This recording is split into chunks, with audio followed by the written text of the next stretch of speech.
meeting, which we had earlier in the month, was actually with Superintendent Grant. As members, and I hope the public is already aware, we discussed the social studies standard, and we're very pleased with the extension and public comment. We look forward to Auntie's presentation today, and which I think should also help us think about as the board, what the public engagement looks like outside of public. Because we do want that to be clear for members as we move forward. We also talked a bit about just other work in front of the board for the year. And those are the highlights. We are doing leadership meetings a bit differently as far as the readouts from those. So members who are continuing would remember getting random emails, which for many people is not the best way to keep track of things. So what we are now doing instead is running internal documents, which members will see. You all will have read-only access. And that way all of those notes will be in one place. We will do that for all of our standing meetings with other leadership bodies. That will make a lot more sense. Second, coming up in February, the SBOE leadership has meetings scheduled with, not all the dates yet, but are in scheduling with, again, we'll see Oxy event as always on a monthly basis. We will see at the DME for our first meeting as new elected leadership. And then we are working to finalize a meeting with the DCPS chancellor before March. The last meeting in progress is with the DC Public Charter School Board leadership. That is not a standing meeting we have had in the past previously, but Dr. Walker Davis did reach out. I think she's going to have a meeting with the staff first to determine how best we should proceed, since that's a new meeting for us. And then we'll have a meeting set up for some type of cadence with her. Do members have any questions about the leadership report? Yes. Will we get a notification when that standing document is updated? I think it is crucial to at least have documentation from leadership that is available when that, whatever the standing running document you all are mentioning about leadership meetings, when they're available. We had not planned on notification, but we could talk about what that looks like. I mean, the intent is really to keep it all in one place, so the link will be the same. So any day you go in and look at it, it will be up to. But just the alert, like, hey, this document has been updated. We just met with the superintendent. Hey, this document has just been updated because we just met with the public charter school board would be helpful. Thank you. We can talk about it. Any other questions? All right. That's it. So I'm going to come to the executive director for her report. Good evening, DC State Board of Education members. I have several updates and reminders for you. First, it is that time of year again. Performance oversight and budget hearing season are upon us. The state board will testify on March 3rd in its annual performance oversight hearing and on April 7th for its budget hearing. Please watch your inboxes in the coming week for specific information and ways in which you can be helpful. Next, annually, the board develops a budget priority letter to share with Mayor Bowser, the DC Council, and Deputy Mayor Kine's office. This year's letter will be transmitted in March and voted on at the public meeting. Please begin planning and executing budget engagement sessions for your board and come prepared to next month's working session to share your priorities to help build this letter. I have included a copy of last year's letter in your materials for tonight, so you can see exactly the type of things that we put in this letter, particularly for our newer members. Next, if you are interested in hosting a Marion Barry Summer Youth Employment participant for 6 weeks this summer to help support your board work, please email me by Wednesday, February 8th. They will be working for 6 weeks throughout the summer, and there's an application process we have to put in as an agency so that we know how many fellows to request for each of you. In preparation for tonight's meeting, you will find the social study comments and questions created by our education standards specialist, a copy of the SBOE bylaws for you to reference during our working session, and the draft letter, SBOE letter to Oxy regarding the menstrual health standards. The final document in your materials tonight is an embargoed draft copy of the education governance report. A digital copy will be made available to you immediately following tonight's meeting with instructions for feedback and edits. Thank you for you all who have submitted your feedback for the member survey. For those of you who asked for digital meeting materials for working sessions and public meetings, we will begin that process in March, which means you will not have printed materials for this meeting or for the public meeting each month. Over the last month, we've made progress on the 3 focus areas for the year. The first is building internal capacity for the SBO team. We are down to 2 finalists for our administrative and operations fellow. We will post the vacant position left by our former colleague Peyton Payne later this month. We are redesigning that position to meet our current agency needs. The second area, enhancing board infrastructure. Thank you to those of you who have already submitted area for our standard operating procedures, which we will be creating for the board and how you all operate. If you will please take some time to provide feedback and suggestions to that set of documents by February 15th. And last, with building transformational partnerships and relationships, Dr. Walker Davis, the Executive Director of the DC Public Charter School Board, will be joining the SBOE staff at our February team meeting to just talk about how it's best to engage her and her team moving forward. And we've also been in deep conversation with Chancellor Fairby to schedule regular meetings with the SBOE leadership. So with that, President Thompson, that concludes my report. Are there questions about the executive director's report? And that update will be in that link of the running document with Walker Davis. Well, that's an internal staff meeting. That Okay, won't be in those meetings will be in leadership meetings. okay. But we can provide a readout from whatever she shares, but it's really more like Just if we to get need to to know. contact LEAs about panels or different groups, that how would she, the best way in which to go about doing that, particularly for the work that our team does, like when we contact the CBS schools for different things and panels and whatnot. Follow-up question for that, that you can maybe ask her. I get information from parents about charter schools. I usually roll in Dan and the ombudsman, but could you get clarification from Dr. Walker Davis on like what's best when members are getting feedback about a school or a concern? That Can can I add help. that to the list? Thank you. Other questions? Perfect, okay. I'm now pleased to turn over the meeting to Ossie for 60 minutes. Of our meeting. 60 minutes of our meeting to obtain feedback on amending DC's draft social studies standard. The District of Columbia last revised the standards for social studies in 2006. Predating, right? Like, it doesn't even come out right. Predating the existence of the Office of the State Superintendent of Education and the State Board of Education. In July 2019, the State Board passed SR 19-7, which declared that revised and updated social studies standards should be culturally inclusive and anti-racist. Impart important social studies content in the early grades, strengthen student knowledge of democratic principles and values, and promote civic engagement.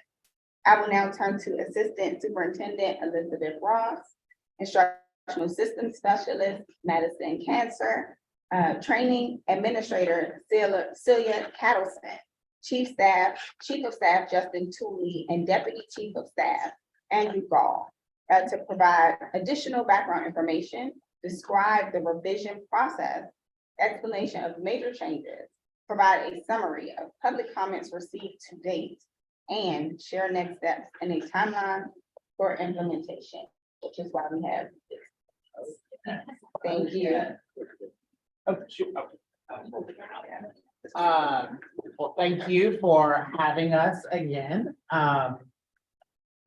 Sometimes good work takes a long time. And our social studies standards work is good and necessary work, and it's taken a long time. I remember taking some meetings about doing this work and forming the task force to set the guiding principles back at the beginning of the pandemic. It was by a pool at that time, or I remember. But it's been a long time coming, and it is very sweet to be here tonight to begin to reorient you into our next phase of work towards revision and ultimately, hopefully, approval. So first, I want to give a shout out to the team to my right from our Division of Teaching and Learning. You will see them a lot in the upcoming months because we'll be here a lot. So our Division of Teaching and Learning does a lot of work to improve instructional practice of our educators and school leaders by providing training. We also do educator credentialing in that division as well. They are also responsible for our standards process, not the health and wellness standards, that's the Division of Health and Wellness, but the academic standards will live in their shop. So Elizabeth and Madison and Selena are silent heroes in our agency that have been invested in this work since the very beginning. Madison is new to our team, but was involved in social studies from UCPS, and she came a couple blocks over and started giving her talent and expertise to us. The purpose of tonight's presentation is really to reorient. So this work, one of the things that's going to make it a little complicated is that it has crossed different boards. There are some members that started this work that are not here, and new members that we are still orienting and welcoming. So tonight's conversation is really to make sure that we're all working from the same set of facts on process and procedure. What tonight's presentation will not be is a reaction to some of the public comment that we are getting. Like, we are not prepared tonight to say how we are responding to specific feedback that we're going to share with you tonight, but we do want to give you a flavor of what we're hearing and to what extent we're hearing from the public, because we believe that that is important to your advisory role and also your approval role of work standards. So I am going to turn it over to the extremely capable Elizabeth Ross and her team, who will walk you through a lot of content. So buckle up. Thank you so much for that warm intro, President Thompson and Dustin. Really, really appreciate it. It is great to be back among friends. Some of you I have visited a couple of times, and some of you are brand new. I am a Ward 6 resident and a former Ward 8 teacher, and I'm really excited to be here tonight to talk to you about this topic. I think we're having some trouble advancing the slide. Oh, I'm gonna do it manually. we're advancing the slides. President Thompson did a really nice job setting up our conversation. Yep, so if you would just go back, I have about 30 slides. We do have an hour, but I am going to try and move relatively quickly in order to protect most of the time for your comments, which is where I think our time will be most valuable together tonight. So tonight we're going to talk about the role of social studies standards, the revision process that OSSE and the State Board have undertaken in recent years. We're going to have an explanation of major changes, begin to discuss the public response, and again, we'll be coming back in March and in April to continue that conversation. And then we're going to talk a bit about our planning for implementation. And folks at the end of the table, if at any point in time my voice gets too low, just give me a wave. I'll be looking out for it, and certainly want to make sure that you can hear. Next slide, please. And the slide after that, as President Thompson shared, it has been a minute since our social studies standards were last updated. This work is overdue, and so we are working with urgency to make sure that our students who are enrolled in DC schools have access to these high quality standards. We are also cognizant of the fact that not just in DC, but across the world, things have changed over the last decade and a half.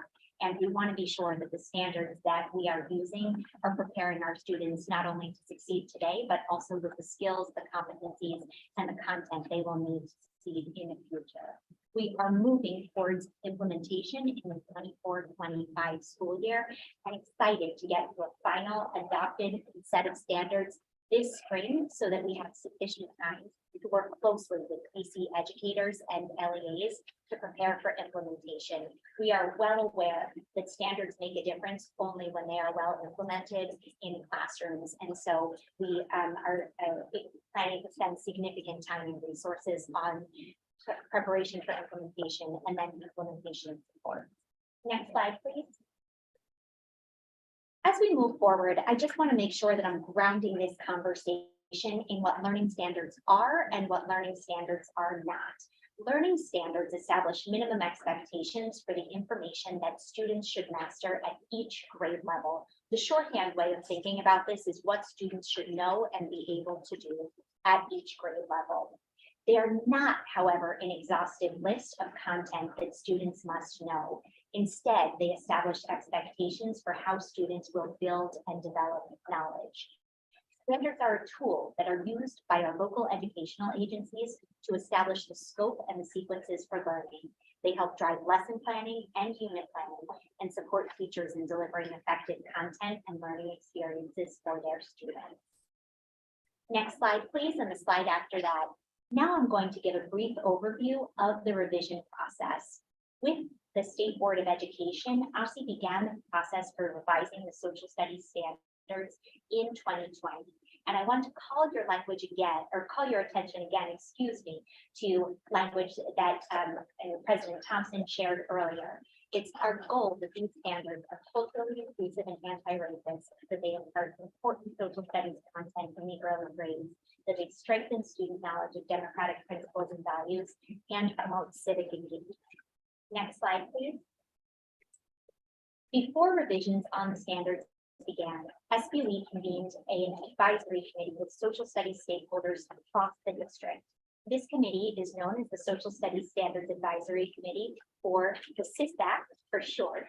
And over the course of some months, the committee worked to build a knowledge base of the current social studies standards, to develop a plan for engaging the public on the guiding principles, to obtain public feedback and develop a plan, and ultimately to draft the guiding principles that serve as the base on which the social studies standards are built.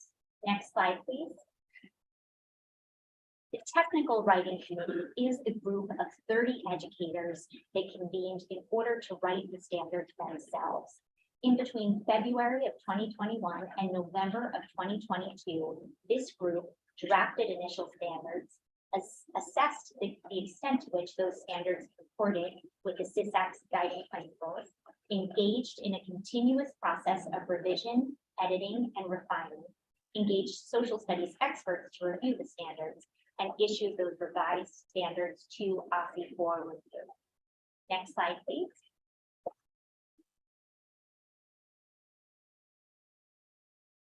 Once the Technical Writing Committee completed their work, OSSE released the standards for public comment in December of 2022. We had initially established that public comment period to be 45 days, but in conversations with the State Board, understood that additional time would be helpful, and extended that public comment period until February 10th. That is 10 days from today, next Friday. We will be accepting public comment up through that date.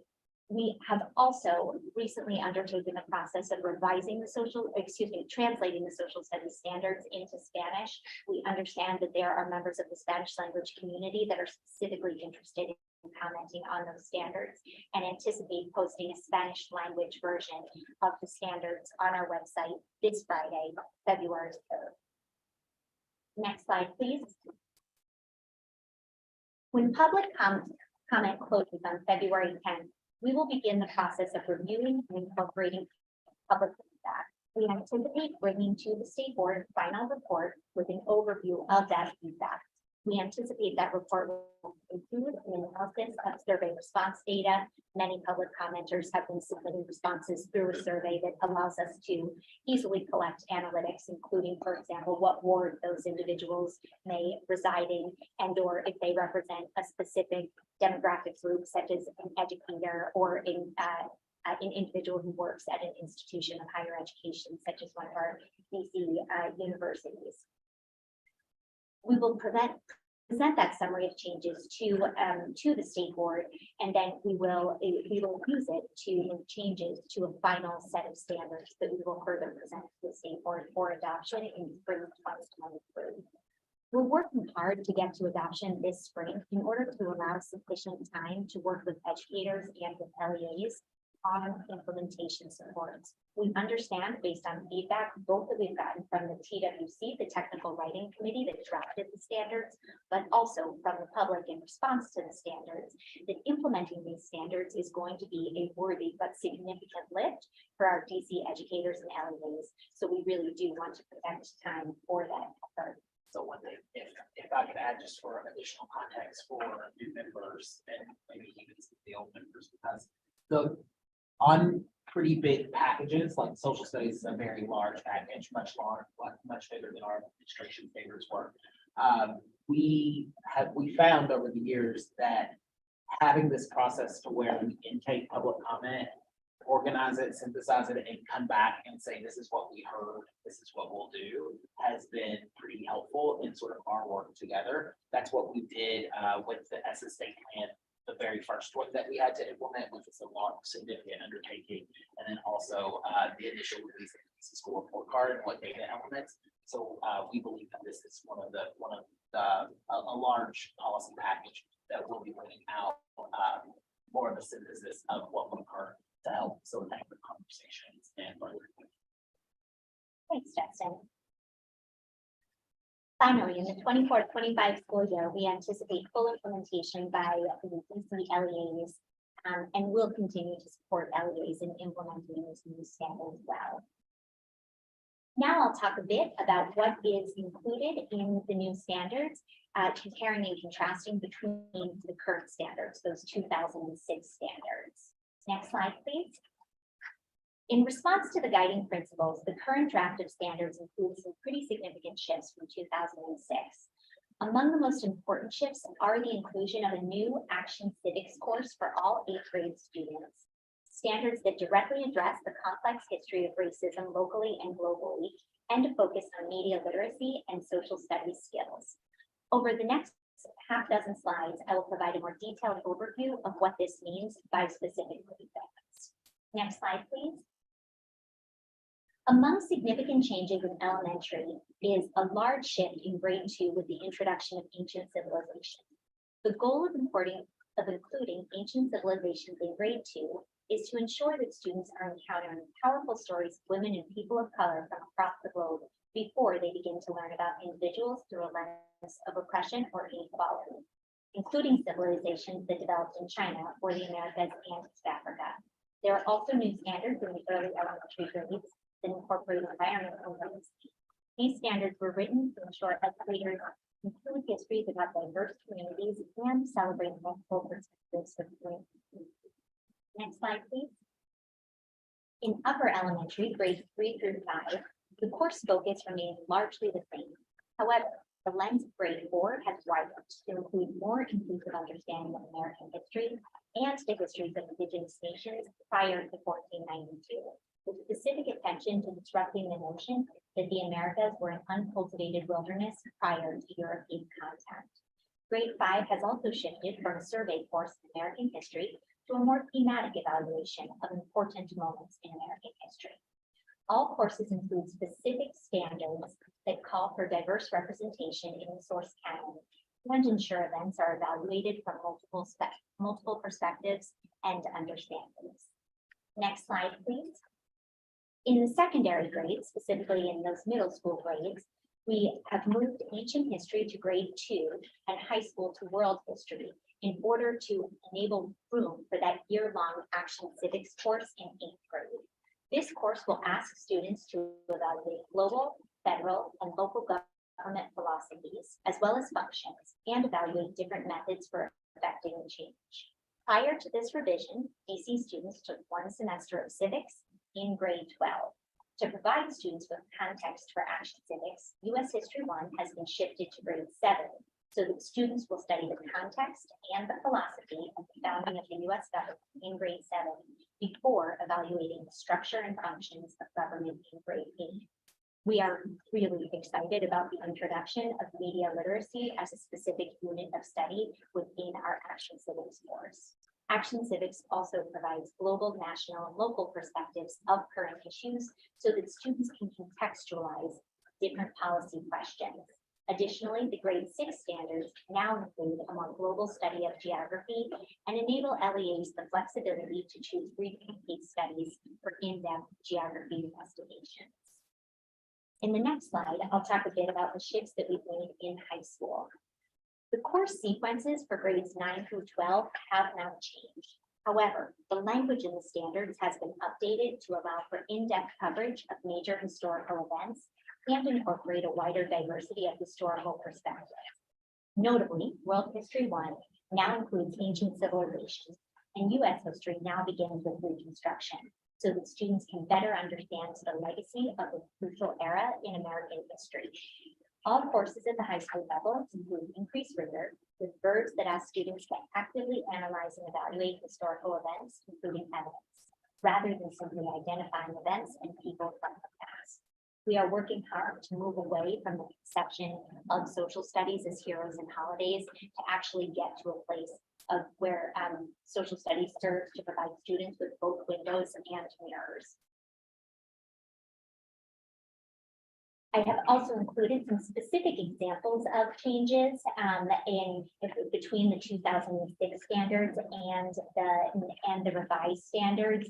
These are not necessarily one-to-one standards replacements, but you can see from the historical standards, those 2006 standards, that we have gone from describing the role of various leaders in transforming the Soviet Union and Eastern Europe. So a standard that asks students to identify an individual and describe their contributions, to asking students to evaluate the effectiveness of revolutionary leaders and movements in achieving autonomy, social justice, or sovereignty in Africa, Asia, Latin America, and the Caribbean. You can see this, this shift demonstrating increased rigor. We're focusing on evaluating instead of identifying and explaining. It also includes a depth of coverage versus a breadth of coverage, and it provides greater autonomy for LEAs by rather than naming specifically the Soviet Union and Eastern Europe, by naming a larger swath of the globe. Now I'm going to talk a bit about the public response. Again, public comment for these standards opened on December 16th, 2022, and it remains open to date. As Justin shared in his opening, this is designed to give you an overview of the types of comments we've received, both positive, neutral, and negative. And we anticipate coming back in March in order to provide a more in-depth summary of the full suite of standards that we've received. First, as of last week, we have 221 individuals across DC that have begun the public comment survey. We are hearing most from educators and administrators, which is really exciting. They are our target audience for this standard, for these standards. If educators and administrators do not believe that these standards reflect what their students should know and be able to do, they won't be well implemented. So we're excited to see that high rate of engagement from educators and administrators. Among those comments, we've seen some discussion of social studies standards on social media, of course, Facebook, Twitter, LinkedIn, with a mix of supportive comments and some comments asking OSCE specifically to reconsider the lens of the World History 2 standards. We have seen comments from individuals in all 8 wards, which we are excited about because we are designing these standards to be for students or teachers in all 8 wards. We've also received 2 letters from organizations as of January 24th, and subsequent to that, we have received letters from a couple more organizations, including large organizations such as iCivics and organizations with specific representation here in DC, such as the Public Charter School Board. Overall, comments have been really specific and really constructive, which is fantastic for us and for our writing team that will be using these comments to make the standards stronger and better.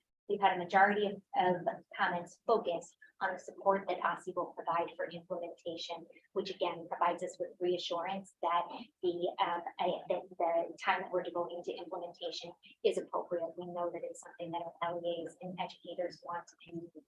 We've seen a mixed reaction about the Action Civics course. There are many supportive comments and many individuals who believe that this is setting students up for success in the future. We have also heard some concern about the move of ancient civilizations from middle school down to the earlier grades, which we did in order to make room for Action Civics. Next slide, please. I've included here on slide 23 a sample of some of the positive comments that we have received about the standards. We are pleased commenters have expressed particular excitement about the ways that we are addressing part of history, the kind of history that is often glossed over, and the ways that we are incorporating social studies skills into the draft. We are particularly pleased that some of the commenters have said things such as, love this, let's uplift the rich cultures of people taken from their country. Their story did not begin the moment they touched ground on the soil of America. Given that this is exactly the kind of thing that our standards are designed to do, we are glad that that the public is seeing that and reacting to it. On the next slide, slide 24, I am sharing some examples of feedback we've received that point for the need for OSSI to develop additional supports for educators and LEAs when implementing the standards, including guidance that will illustrate how these standards should be implemented and what administrators may look for, as well as curriculum leaders when they are figuring out how to support educators in implementing the standards. Among these comments, we have educators that are asking questions such as, what does it mean to evaluate the purpose of regions as a social construct? And what additional information can we provide, or what additional information can we provide in order to enable educators to implement these standards well? Next slide, please. I think we're tracking. Yeah, you're on the right slide. We're now on slide 25. And here's some areas of feedback where OSSI really appreciates the robust public engagement and will continue to work in order to make appropriate adjustments to the standards prior to the adoption later this spring. We've specifically added calls for greater inclusion of specific religions, and we take our obligation to produce inclusive standards quite seriously. We are seeing some comments specifically that are calling for us to include more references to LGBTQ history, to include more references to Islamophobia, for example, to include more references to what it meant for what the U.S. looked like in the Reconstruction era for Indigenous populations. Next slide, please. Because we were specifically interested in hearing from our local educational agency leaders, we hosted a series of listening sessions last week on January 25th. And we heard specific feedback from LEAs at those listening sessions about the standards. Specifically, our LEAs are really interested in OSSI's support in identifying primary and secondary sources and guiding sample content and concepts to enable them to implement these standards well. LEAs are excited that we are organizing these standards by anchor standard and driving concepts, and they're glad that they and their educators will have the autonomy to select the civilizations of focus and content that is going to be most relevant for their students. LEAs had questions about the kind of assessments that will measure success if the district ultimately moves forward in ultimately assessing social studies competency. And they also shared that teachers would need robust support in understanding how to teach both skills and content concurrently, particularly as I shared with a slide that dovetails as some of the specific changes from the 2006 standard. You can see that it is different to teach someone how to identify an individual and describe their contribution than it is to teach someone how to actually be able to evaluate, compare, and contrast. Next slide, please. Now I'm going to talk a bit about our implementation plan. We are focused, right now we have 2 parallel tracks running on our team. We're focused on making sure that we are getting as much public comment as possible so that we can incorporate it and have as smart and strong final set of standards as possible, while simultaneously preparing for implementation. We are planning to work through the 23-24 school year to be prepared for full implementation in the 24-25 school year. We're also allocating a significant amount, $500,000 in our ESSER funds to support implementation of our new social studies standards. At the end of March, we're hosting an LEA convening, and we're going to work with LEA leaders at this convening to understand where specific supports will be necessary in order to implement these standards well. We're also working with content experts to begin crafting standards-aligned resources and to identify suggested learning experiences for educators. And I'd like to make an amendment to this penultimate bullet on this slide. In summer 2024, but also in summer 2023, we will work with educators across the district to create additional resources, including sample content, concepts, and resource guides for each grade level. And we will produce transition guidance to support LEAs in implementing these standards in the 24-25 school year. Thank you for your patience as I walked through that 30-slide deck. I am now really pleased to turn it over to this group and to take any questions that you may have. All right, only one part. Henderson, and then O'Leary. So just some clarification on the timeline about when the experts were engaged, and because I'm not clear on whether their feedback has been incorporated already or if that's still to come. Thank you so much for the excellent question. The answer is both and. So OSSI convened a group of expert reviewers prior to releasing the standards for public comment. These included individuals, and all of this information is publicly available on our website. I'm happy to send the link to the executive director so it can be circulated to the group if it would be helpful. But it included individuals with deep expertise in DC history, such as the author of Chocolate City, but also individuals with deep expertise in specific populations that these standards work hard to highlight, such as indigenous populations. So we have already convened this group to provide comments on the standards before we put them out for public comment, and we will continue to work with them as we finalize the standards in response to public comment. Okay, so their comments have been incorporated already. They have, that is correct, yes. Thank you for the question. I have several different sections. I know that OSSI doesn't have anything to do with books, but this tremendous upgrade in 20 years or whatever it's been since, and it's going to wind up being almost 20 years, is going to mean that the old textbooks aren't going to be valid. Who's responsible for that besides if you say it's the LEAs, but the LEAs get the money from the mayor? Is the mayor responsible for that? Because it's going to have to be a tremendous sea change in text. Yeah, I so appreciate this question. So LEAs are charged with procuring curricular materials. Books are generally curricular materials, but your question hits at the heart of the implementation work that OSSI is committed to doing. So one of the reasons why we are so excited to convene LEAs and educators this summer is to work with them on actually identifying the primary sources that we can pull together in a resource bank to support LEAs and educators. We know that identifying some of these curricular resources is going to be hard. DC is a small jurisdiction from a textbook publishing perspective. There is not a Houghton Mifflin textbook out there that sufficiently covers these standards. And so OSSI is committed to working closely with our LEAs and with our educators to identify those resources and make sure that they are available, because we want educators to have the tools they need to. And as an educator for more than a week, who's a book person, all right, but this is 2023 where you might not need a textbook, but we have to have the computers or whatever Absolutely. for our children who can use all of that kind of thing. Next question. What about Amharic?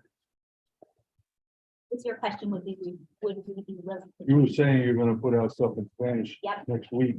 And there's a significant number of students for whom Amharic is their language.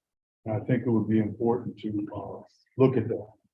I know at certain schools like Mendoza or Roosevelt, there are a lot of students for whom Amharic is their first language.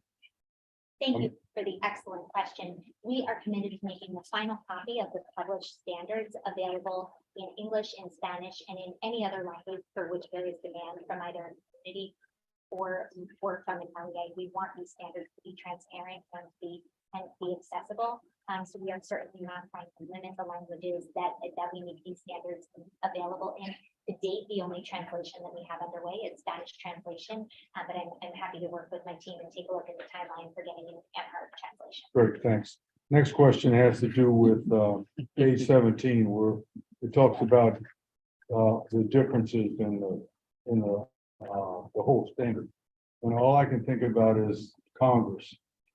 And the students haven't studied about how much Congress has control over the District of Columbia, because this upgrade in real history is for us sitting in this city. Like I was telling somebody today, no one ever comes to our board meetings to complain about a text. But in every other state and every other place in country, you know, boards are having fights and everything because somebody is saying they don't want their child to read a book. There has to be a thought behind what's gonna happen when these standards come out with this, and I'm gonna put it as a definition of inflammatory subject. You have to have a plan to fight that. I really appreciate the question, Vice President O'Leary. We are certainly well aware of the fact that we sit in our nation's capital and of our uniqueness as a jurisdiction that's situated as we are. We think the best defense to any type of critique that would come from anyone is to develop a set of standards that are as strong and as executionally sound as is possible. We are certainly well aware of the context, the national context, the local context, and the context of the federal government in which we are doing this work. And of course, we'll be prepared to describe our work to anyone who's interested. Good, I mean, because that's gonna be very important. Because it's not gonna be like the other thing. I'm gonna ask you back to the question. Okay, Next set of questions. I think you asked first, or Williams, Green. Sure. Thank you all for the presentation and for all the work you're doing on this. So I have a variety of questions on different things.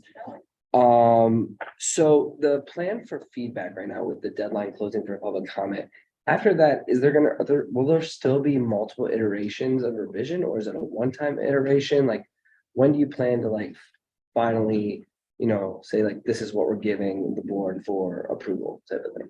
Thanks so much for the question, Representative Williams. We plan to close public comment on Friday the 10th, and at that point in time, we will begin aggregating feedback, compiling that feedback into a comprehensive document that we will bring to this group for your consideration.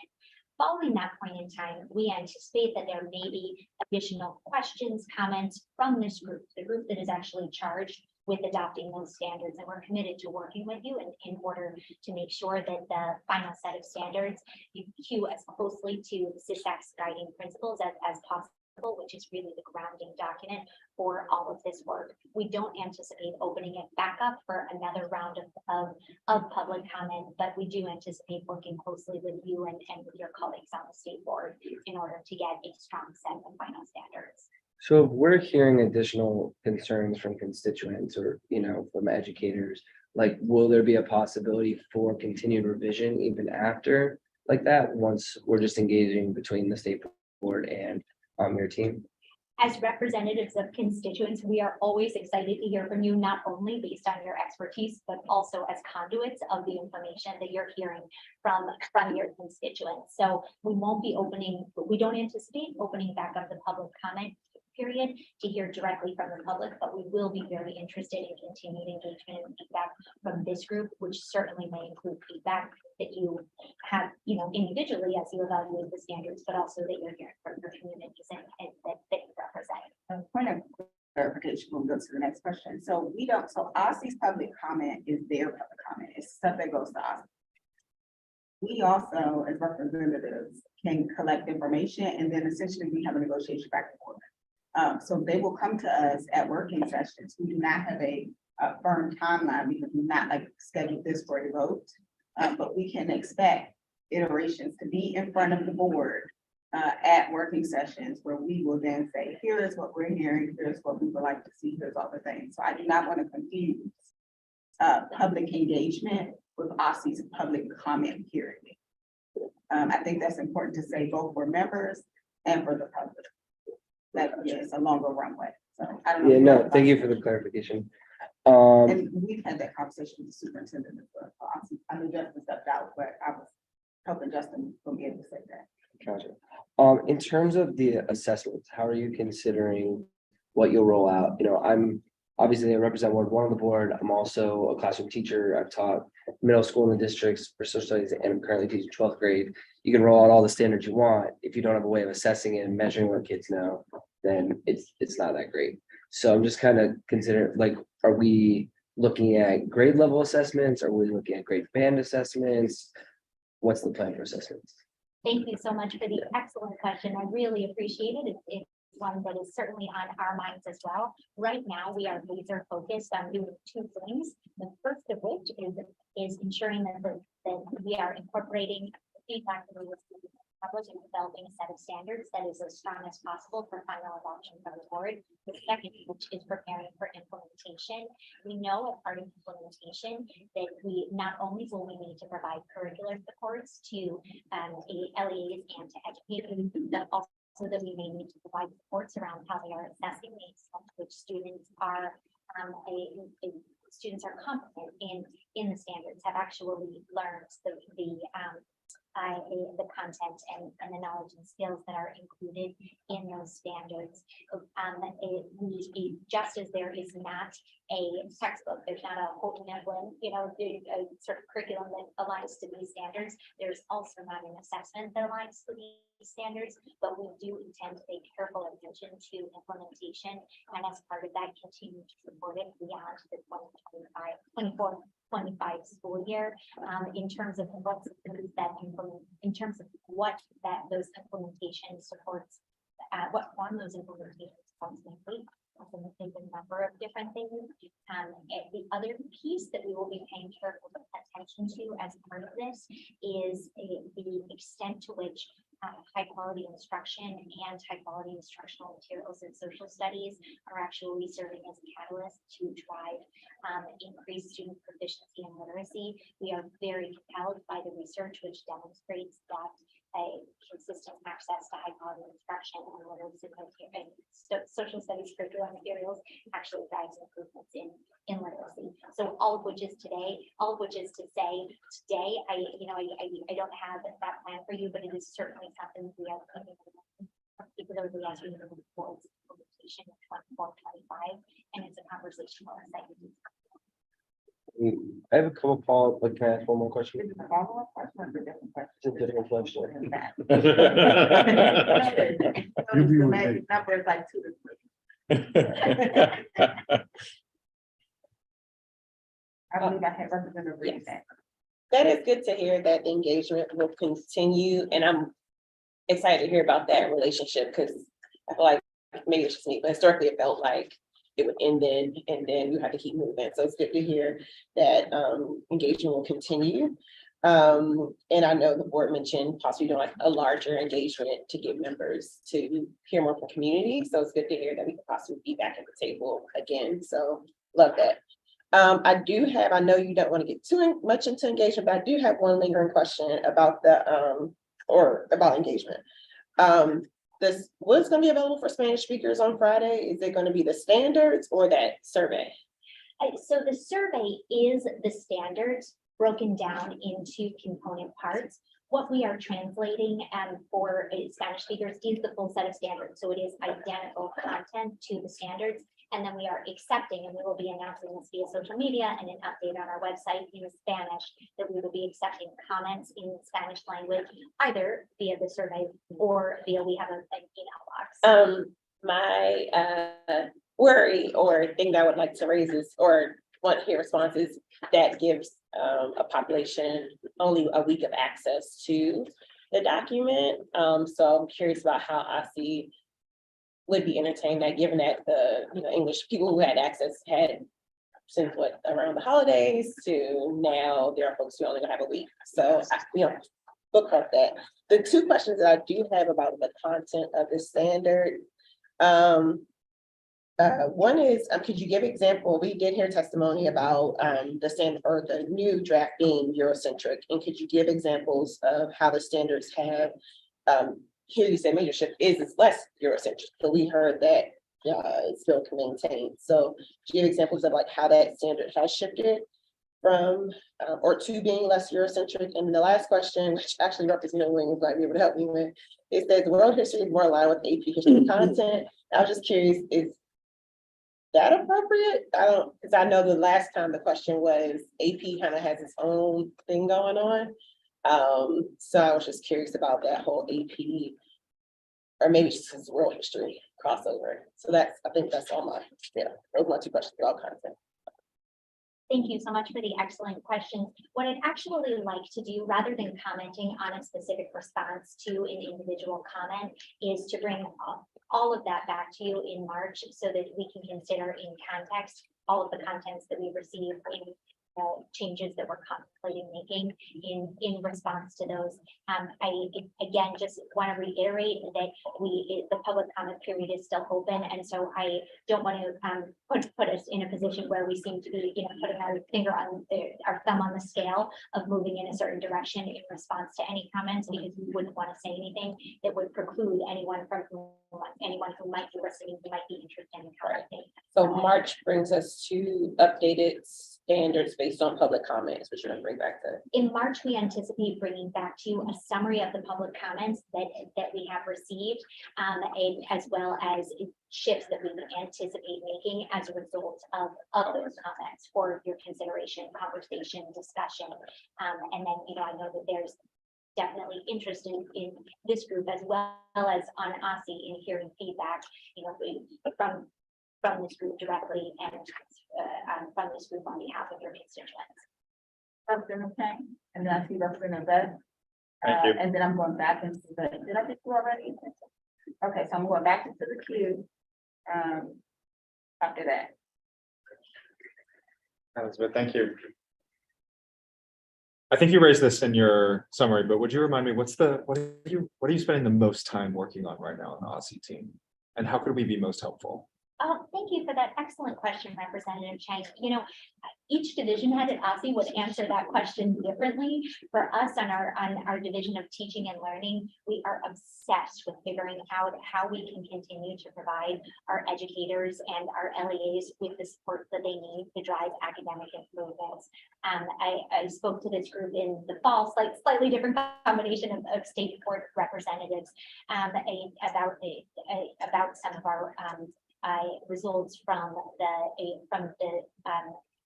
spring 2022 assessments, and those results really provided us with a very crystal clear charge. We need to accelerate learning for students in literacy and in mathematics, and doing that requires providing supports in the full range of curricular materials. So on our team, on the Division of Teaching and Learning, we are just laser focused on doing what we can to accelerate learning, and we're doing that in a bunch of different ways. And this work is part and parcel to that, because we really see it as critical. Yeah, so I mean, regarding this timeline though, Yeah. what's backlogged? What do you need help with? What's in the way? Oh, again, thank you so much for that question. I don't think that I would name anything as backlogged right now in regard to this timeline. Doing this work well just takes time. It puts us in a position where we have to consider a wide range of viewpoints, and we should. This work really matters, and as we know from the fact that the last time we reviewed these standards was 2006, the work that we're doing here will matter not only for kids who are in school today, but also kids who are in school years from now.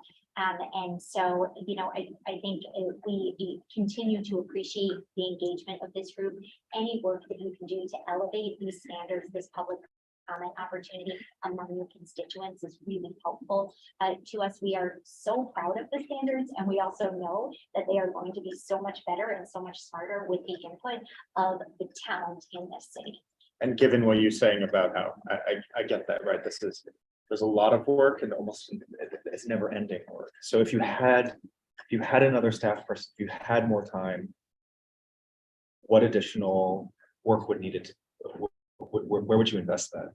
Yeah, I mean, we are really thinking a lot about implementation, and I really appreciate the questions about the questions from Vice President O'Leary, the questions from Representative Williams about actually thinking ahead to what this is going to look like on the ground. And we are really fortunate to be in a city that has established ourselves as doing this work well, which means that there are people that are excited to support it, national experts, other organizations. And so we're very proud of that. We are very proud that we are moving in a different direction than other jurisdictions. And that makes sense. And I think that raises for me the most concerning comment we heard during the last meeting, during our public meeting, from teachers around how they would actually use these new draft standards to actually implement and execute. The switch to thematic seemed to come up a few times of what do I do with this?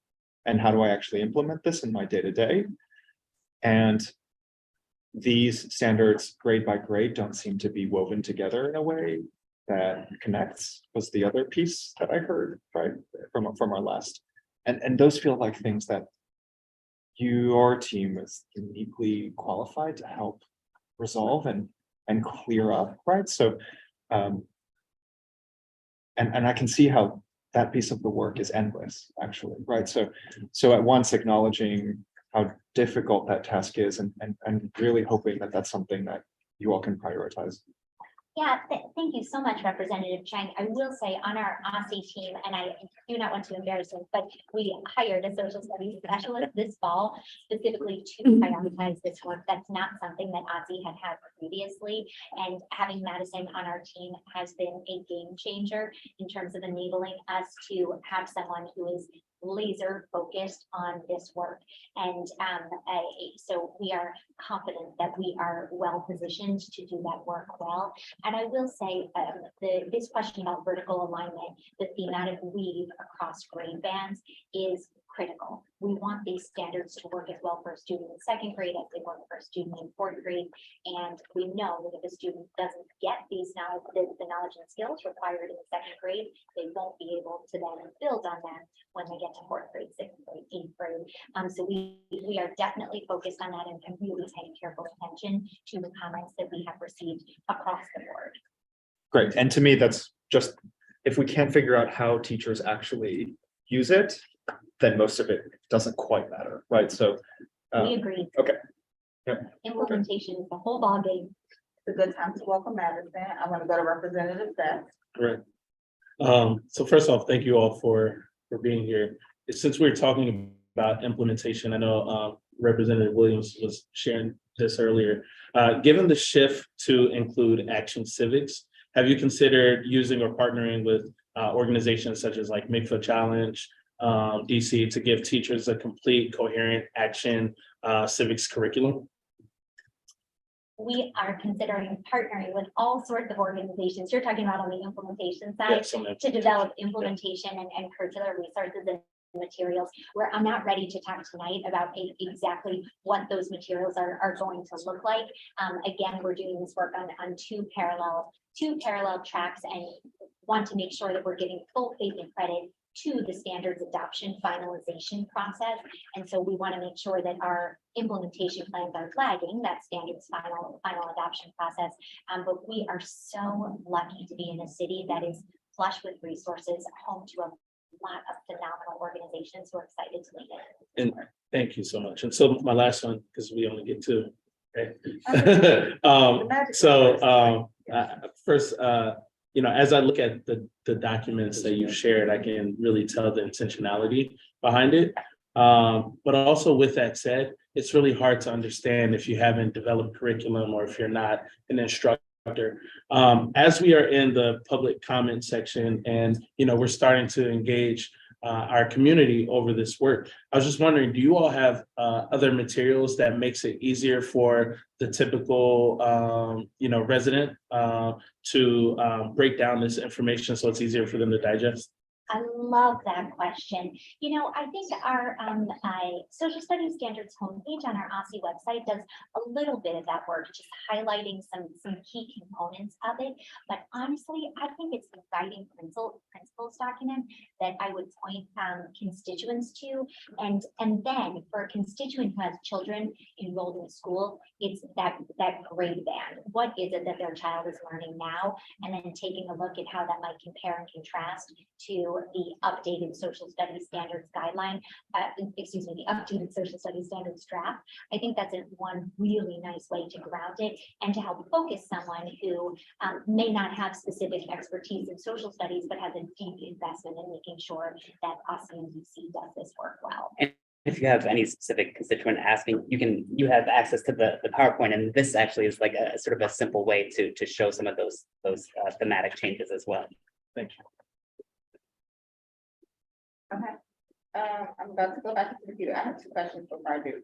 One, if you have a voiceover to what would be included in environmental literacy, to start with one of the tips, and then two, and then more broadly, you talk about in hopes for to complement the materials, the professional learning and professional development across LEA.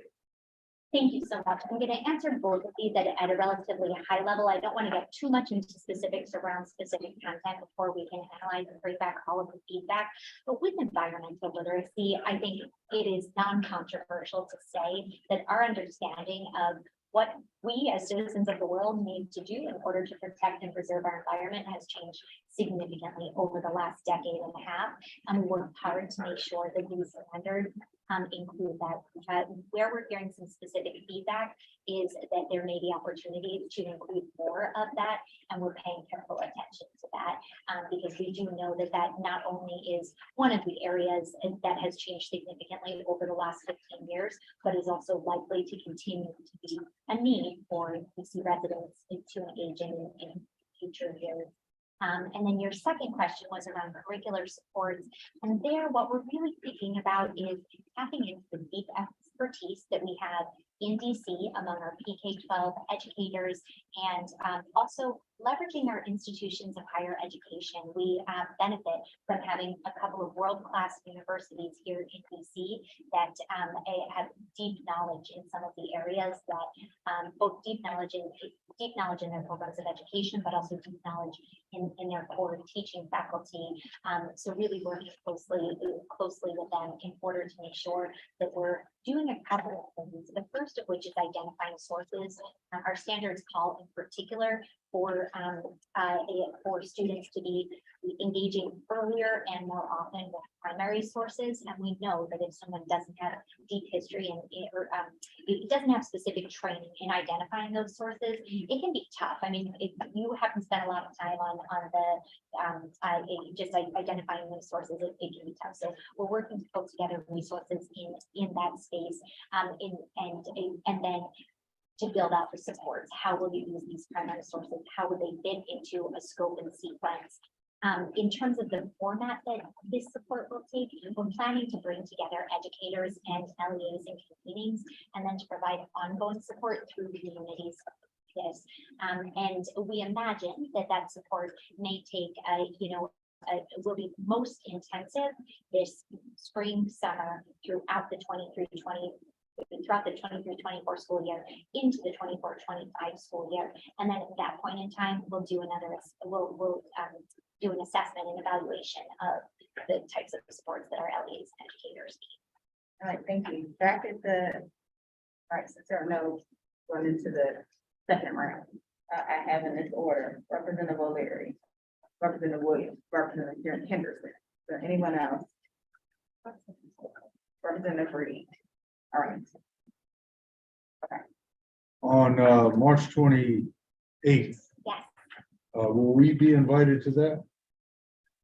we would be open to having you. That session is designed for LEAs. What we plan to No, but we are, LEAs are part of our charge. absolutely, we would certainly be open to having you.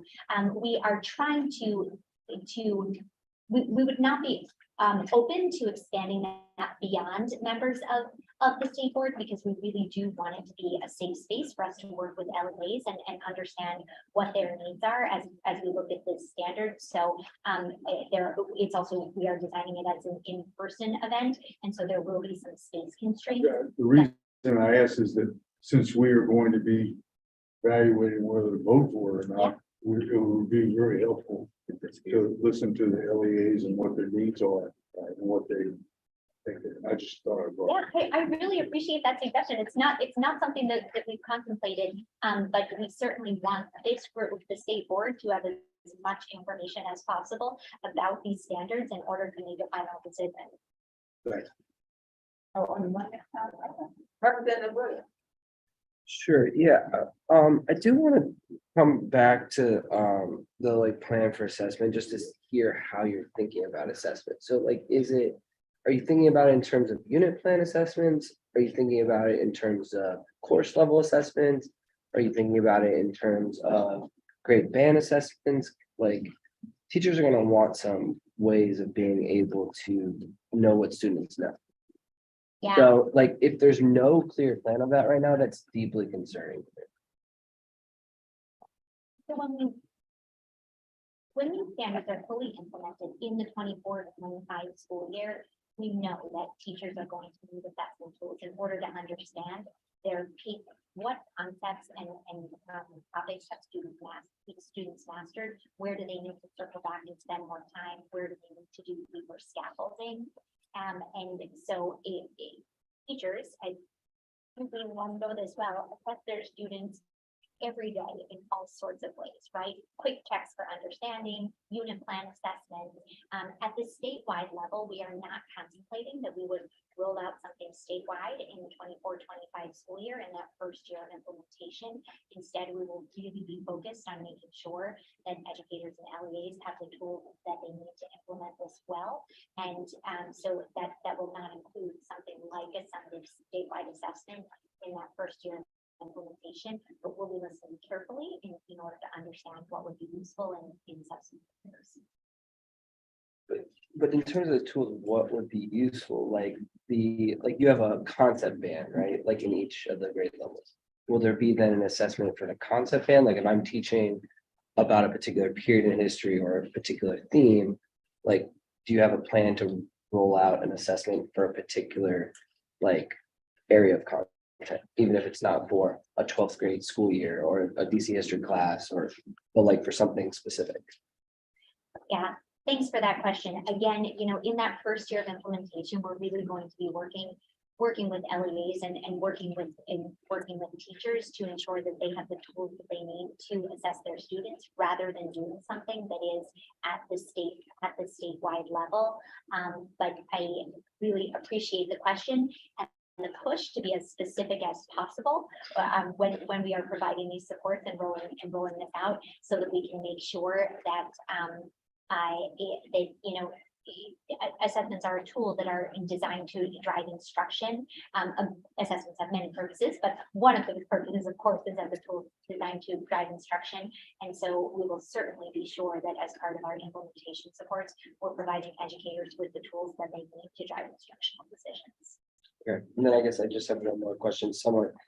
Well, it's, I don't know how well it touches on what you said previously about content, but essentially with the major shift with moving US history up and then having the 11th grade US history class start after Reconstruction, like a lot of students in the district will go somewhere for middle school and then go somewhere else for high school. Some kids will transition between high schools throughout the year. Their experience of learning history isn't as kind of seamless and continuous as a document. So I'm just curious kind of if you've heard a need for taking a more comprehensive approach for American history in the US history in high school. Because my concern is that if you don't know what middle school history class they got and they're coming to a new high school and they haven't had a foundation, deeper understanding of American history prior to 1865, and they might not have a deeper lens to be able to analyze the United States history. It's an excellent point, and your finger is certainly on the pulse. That change is not one that has gone unnoticed by commenters, and we are hearing a range of comments about it that we will consider and then bring to the state board as part of that summary of comments. I particularly appreciate your note to the fact that just like every jurisdiction, our students are not necessarily spending all of their scholastic years in DC, and so we are certainly working to design standards that work well for DC, but that also work well for students and meet students no matter what background they have. We have 3 minutes scheduled left. I know Representative Henderson had a follow-up. Real quickly, is the whole technical writing team still revising, or is it? Okay. Oh, and I just to clarify, the original team of 30 is now it's slightly smaller over the course of time. There are individuals who have moved out of state and things like this, but yes, we are still working with the technical writing committee in order to revise the standards. Can you tell us, so the LEA engagement that happened already in January, can you tell us who is there? If we want to make sure that schools in our ward have had a chance to weigh in, I think that would be helpful. Absolutely. So we had 8 schools attend that event. We split it and or excuse me, 8 LEA representatives attend that event. We had a morning session that was focused on the elementary standards and an afternoon session that was focused on the secondary standards, grades 6 through 12. Among DC LEAs, we had representation from Maya Angelou, from DC Prep, from DCPS, from Center City PCS, from Friendship PCS, from DC Bilingual PCS, from Bridges PCS, and from Two Rivers. And when we have questions as board members, who should we reach out to at Austin? Great question. That's Andrew Gall, who is our Deputy Chief of Staff of Legislative Affairs and Policy. Andrew knows a ton, including who the right person to get a question to if he doesn't have the answer. So Andrew works very, very closely with our team and, you know, can either put you in touch with the right person on our team or can answer your question directly. All right, that is, I think, a perfect. No. That is a perfect question to end on. Thank you for your time.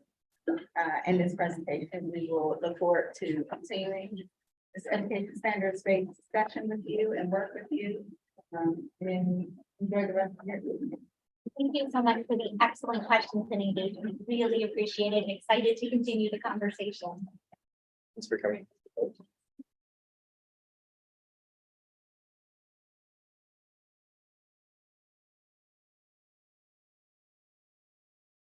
All right.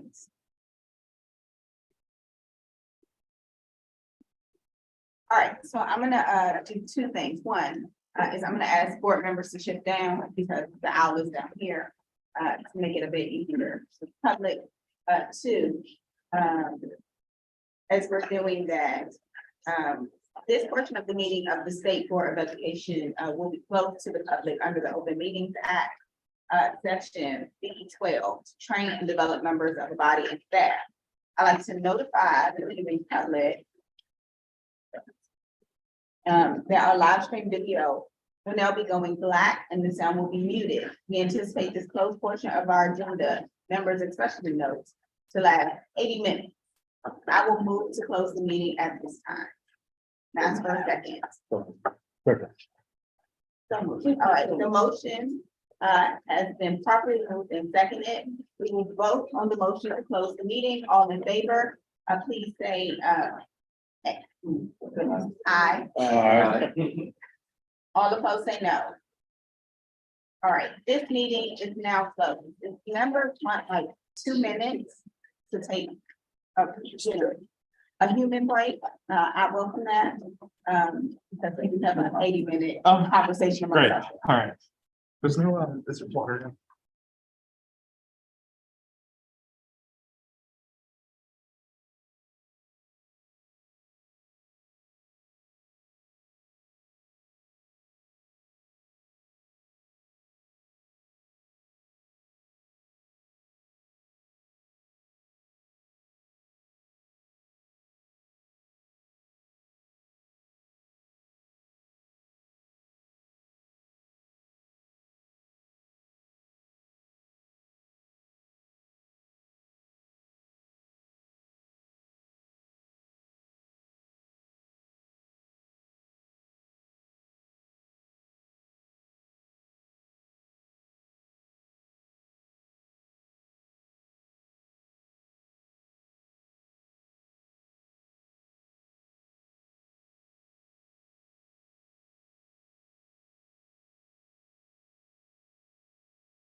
All opposed?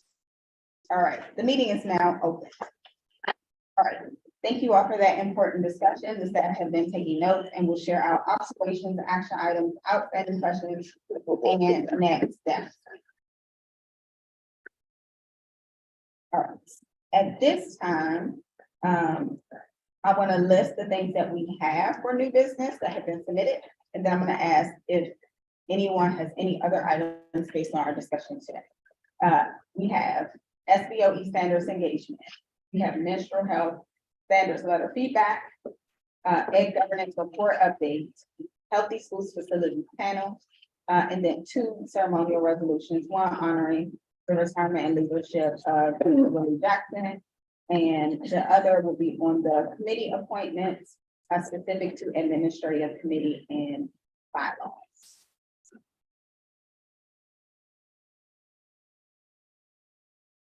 I'm totally fine with hearing none. So hearing none, let us proceed with the list we have. All right, let's talk social studies standards engagement. I hope, first of all, that the questions were also helpful for a couple of reasons, because I know both as continuing members, but as new members, we have to understand what our points of interaction are. While we do not yet have a date for a vote, which is a good thing, because if we had a date for a vote, then it would be like, oh yeah, we got to vote in March, and like this, it's not that. While we do not have, because we do not have a date for a vote, which is a good thing, literally the process will be, we will have a couple, we will invite them back to working sessions. Next working session, they will report out the public comment they received, because those things go to OSCE and the information, and we should know what was in public comment to inform ourselves.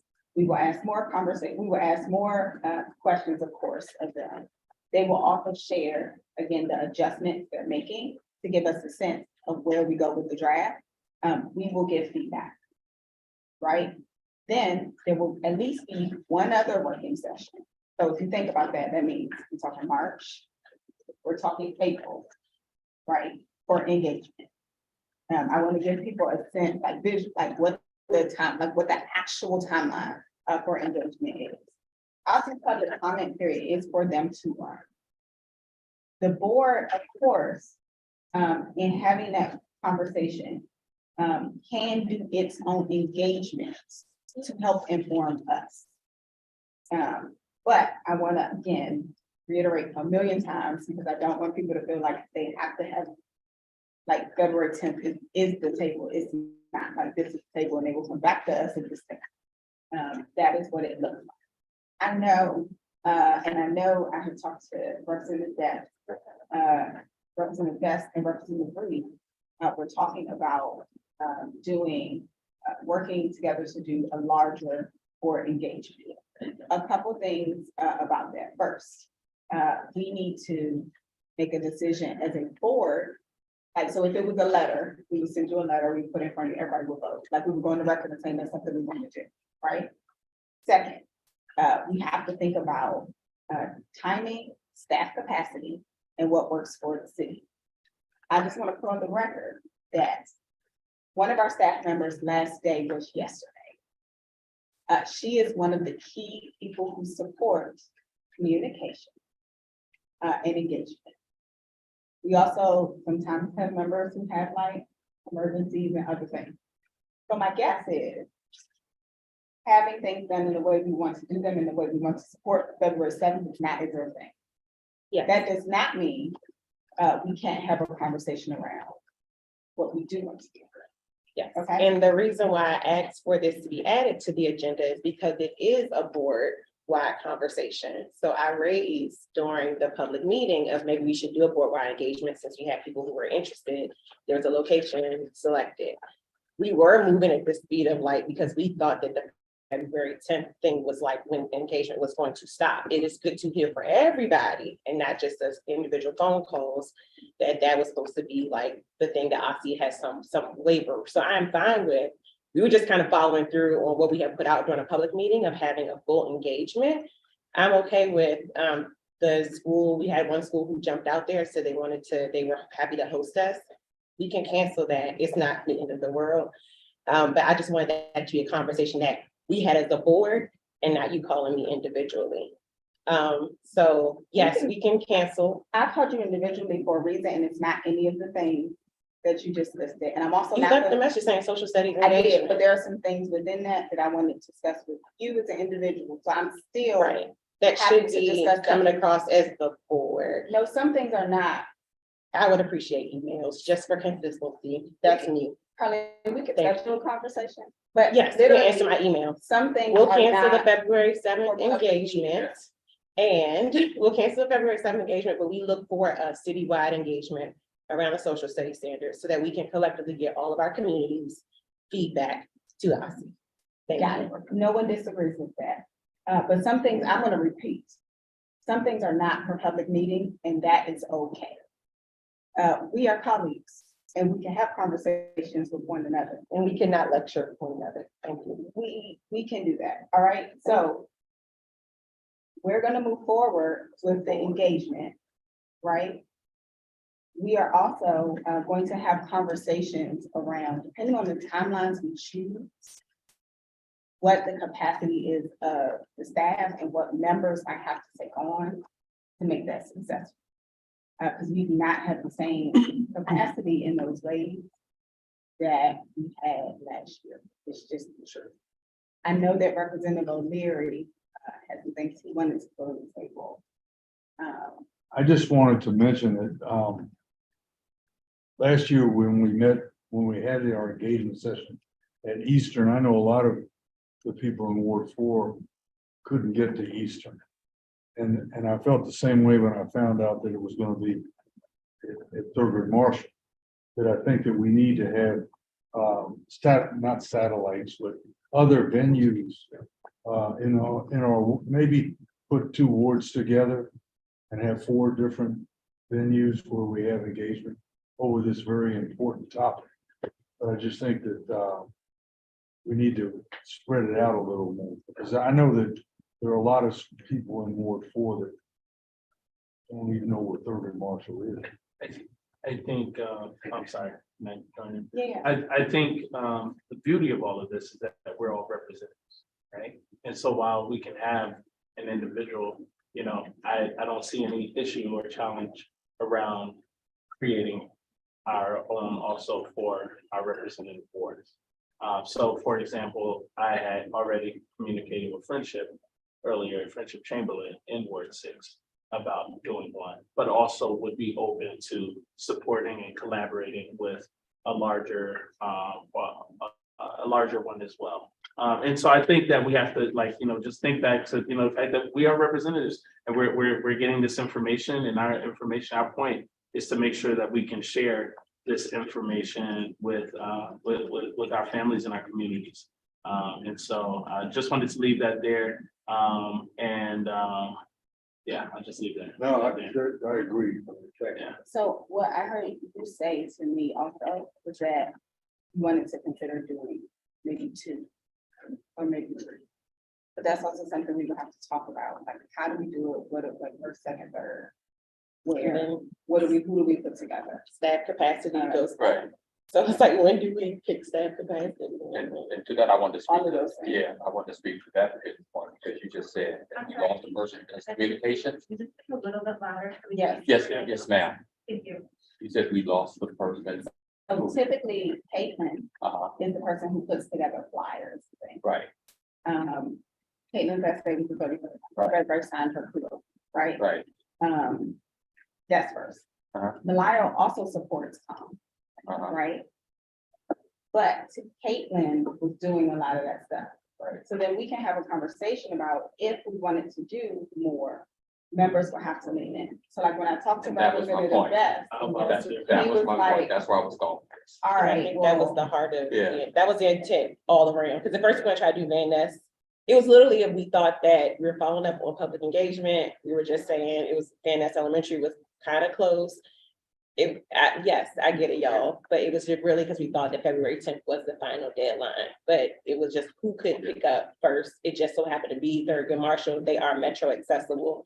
But the intent was to get community feedback. Right. That was it. yeah, And And that's where I was going with this. I want to make sure that we do that. We do that in a collaborative way. My biggest thing is hearing that there is limitations as to who's here since Caitlin is gone. Where I was really going back to Brandon, because I know Brandon as a friend and everything, and I know his capabilities for communication and creating flyers and everything.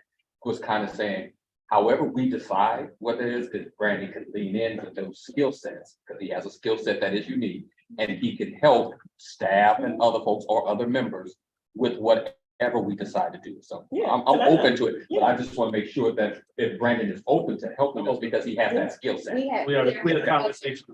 Okay. And so we also. That's what I called them about, Okay. because I'm not gonna put somebody else in that. So, those are the possibilities.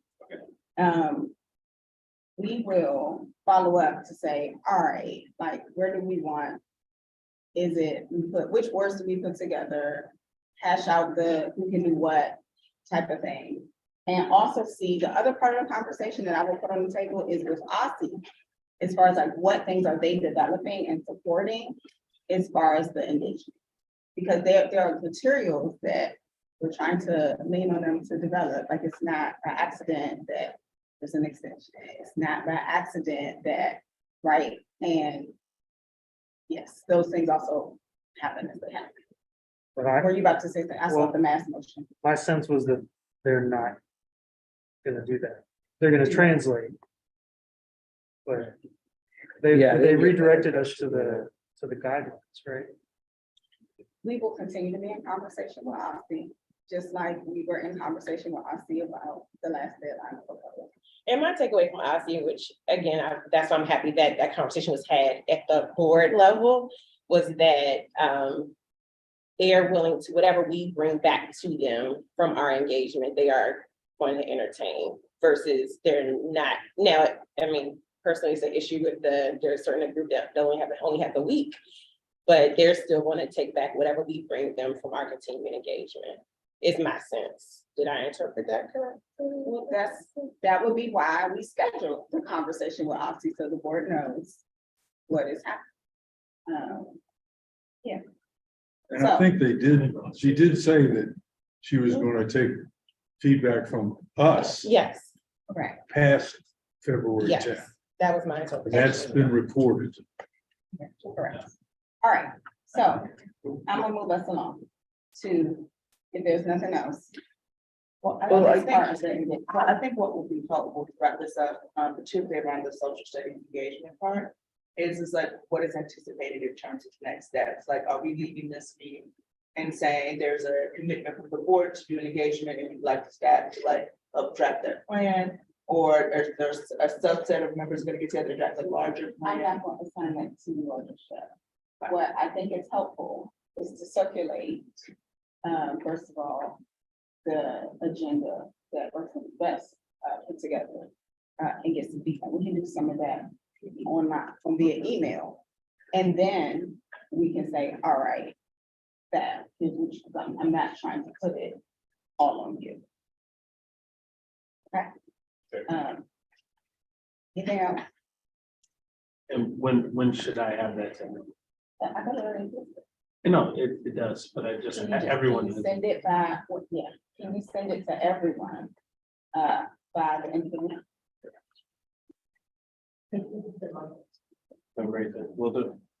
Perfect. National Health Standards Letter Feedback. Kathleen, what you got for them? So I shared a draft of a comment letter to the menstrual health standards that also presented to us at the January working session. Based on my observations and some things that I heard during the discussion, the Q&A section. That draft or the letter would hopefully be sent to OSSI from the board. But that would require board members agreeing to sign on. So if you have comments about the draft or things you would like to be revised before you would agree to sign on, please send those to me, so that I can make those changes and hopefully get the whole board to get behind the comments we would like to see. So that Kathleen, can you say the deadline for feedback on the letter? And then there will be a deadline for sign on to the letter. So I think that would depend on when the board would like to send the letter. The public comment period extends through, I think it's the 20th. Have to check. So if the board would like to send the letter on 20th, that would be different than if they wanted to send it before or after. The letter is significantly shorter than the social studies one, so I don't think it should take as much time to review. So the deadline to provide feedback to Kathleen will be February 10th. The deadline to sign on will be February 15th. Thank you. Questions about that? No, The great letter. yeah, thank you. I guess I wanted to circle back to in terms of not putting more work on the capacity of the board, but then when will we revisit a decision on how we're going to engage the broader DC community and what we have the capacity for with regards to the socialist? I want to see, people should see what is suggested. Because how do you make a decision about capacity if you haven't agreed on what we want to do? Right, like, so Sure. the full board needs to see what the agenda is, what is suggested. People may have additions to that, people may have edits to that, people may have subtractions to that. Once we decide on that as a board, we will then have a conversation about, like, it'll be us three about the staff and like literally like what they have on their plates, because the person who can see that the best is Bernice. And that way we're not setting the staff up for crazy deadlines or things they can't produce. And we'll come back to the board and we'll say, hey, this person is going to be assigned to support this. This is who's going to do that. Here's what we would ask. Are there things that you all can help us do? Or do we not need to make some adjustments? So basically, we're talking about like the logistics of it all. So I think we're all on the same page that we want to do this. Yeah. It's just, what does it look like? Does it make sense? Do you have any additional input that you would also like to add to it? Is something there that doesn't make sense? And then we get the feedback from everyone. And then we put together our project plan as to when we could roll it out, since there's more time that's now allotted for us to do our engagement. We're no longer we're no longer beholden to that window of. I understand that. I just wanted to secure some assurance that it Like, would what be does it a look way like? for the rest of the board to weigh in. Well, on that the way process. the way it works is first, we see the suggestion, like, what is the thing? Because the suggestion went to the two of us. Right, and so it was like, oh, okay, this should go to the full board. So it is designed for people to weigh in. So we're now saying like the way it will And for happen. clarity, the suggestion went to the whole board. It was just Representative Best and I were just going to do a quick, like, let's get the nuts and bolts and then open up to everybody. It wasn't like I'm just trying to pair with Representative Best. There's a lot of backstory, but it's okay. I do think though, the greater message is process with some consistency. And that's something with the standard operating procedures of like, what are all the things that need to be in place for the engagement session? Because even then when I said like, oh, form down, it's like, oh, well, then we actually need, make sure we have interpreters or, like registration forms, like some of that needs to be, I think, listed out too. Also in previous engagements, just kind of like, yeah, how do we put out there that we even want to do an engagement? Is that something the board needs to vote on? Because maybe people are like, that's not a great idea right now. I think I think some of that The process. assumption bylaw- is that the board, like, if we do something as a board, I don't care if it's a letter, event, or whatever, then the board votes. That's the assumption, is that first is like, we agree on this idea, But we can't. and then don't we have- do the logistics, right? Like, well, we vote by email, other things. We will have standard operating procedures. I've been on board just as long as half of you, and we are taking this on now, right? So What's this? the standing operating procedures, we agree, we're creating them to spend, right? We don't have them yet, we will have them. Period. So, I do want to be mindful that it's 8:12. Super good question there, Coy, on this I just think if we have an engagement session, this site is actually good for it. It's kind of a metro accessible site. It's available to the public. You could have like almost like a hearing set up, but then also do a virtual option too, something that if people who may not have time to come down here, but want to participate virtually could do, and have a couple official board meetings that are kind of citywide way to get feedback. And then each of us will probably have our own ward way of, engaging constituents, but that's just a couple thoughts on We will it. discuss all of that via email, Okay. because we could spend we could spend an hour and a half planning all the engagement Okay. sessions and not get through the rest of it. And I'm looking at that. Representative Best is gonna send around the agenda on the 3rd. If you could provide feedback and suggestions and ideas by the 10th, then we can begin to move this work along. Perfect. That's Education governance, report updates. Darren. I'll make this quick. Good. So you all have a copy of this, it's the very back of your folders. Says a barcode on it. It does. Around, but the phone of a report, instead of going through it, just a few quick notes, you'll see on the front, it says embargoed. Please do not share this out with folks, especially with the nature of this and how, we don't want anyone misconstruing or like out there yet, but that's one thing. So, this is for you to read. And mark up as you please, but I will be sending out an email with a link to a SharePoint document. Tonight, actually, I'll be sending this out to you all. The link will be to this report. Please mark it up. You'll have about, a week. I have down here until next Monday for you all to provide your feedback on this. But let me just give just a quick overview of this. So the education government's report, this just puts together recommendations that we have for improving and changing the education governance system in DC. There are 6 recommendations laid out in here, but it starts with the process for community outreach.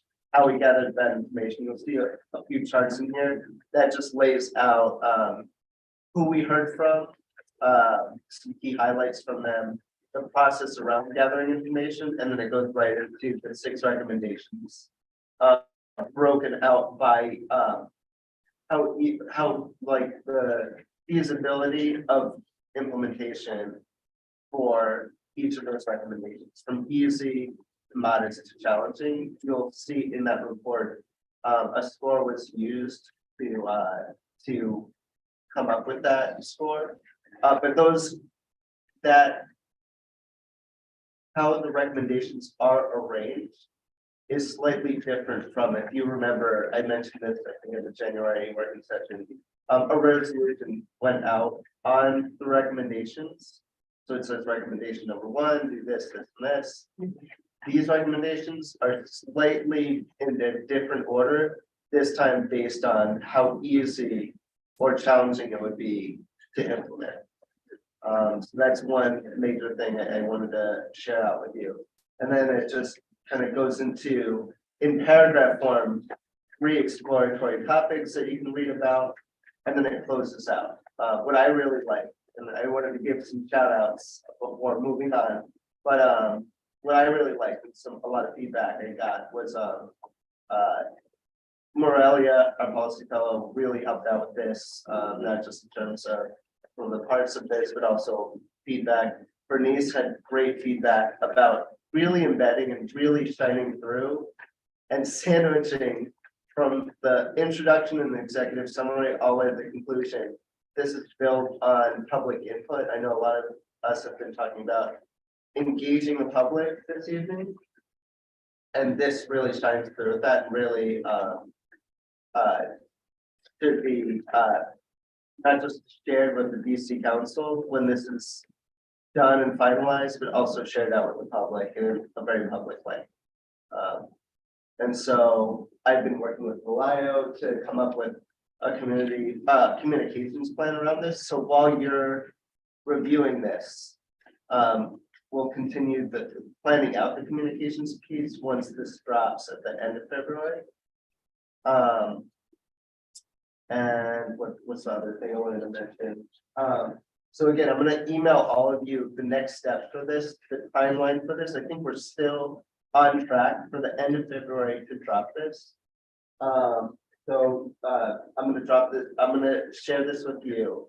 Once you're done with your review, we're going to, then, the next thing we're gonna do is share this with the Office of Racial Equity. Have them take a look at the revised version after members review it and I revise it. Share with the Office of Racial Equity, make a few tweaks where needed, and then share it with government agencies, education organizations across DC, and have a 1 week window for them to provide any other feedback, like what is the feasibility of this? Are we about right? And we'll have some targeted structured questions for them to provide very targeted feedback on this. And then lastly, revise and then publish, share it out with the DC Council, as well as with the public, especially we had over 1,000 people fill out a survey, for example. We had over 20 people do focus groups. We asked them to share their emails with us if they're interested in any follow-up. So emailing this, pushing this out, so we continue that stakeholder engagement and showing this is the end product, thanks to your participation in these. And stop me at any time, Ebony Rose or anyone else, if you have any questions. Just 2 other quick things. So again, I'm going to send out the email to all of you with just very like any other notes I might miss tonight, or how you can provide feedback. If you give comments in the SharePoint document, other members can comment back to and have sort of a conversation in the document. That would be very helpful for me. And then next Monday, once members are done reviewing, again, I'll be revising. And that is about all I had on that. Does anybody have any questions, or Ebony Rose, Bernice, anybody else wanna?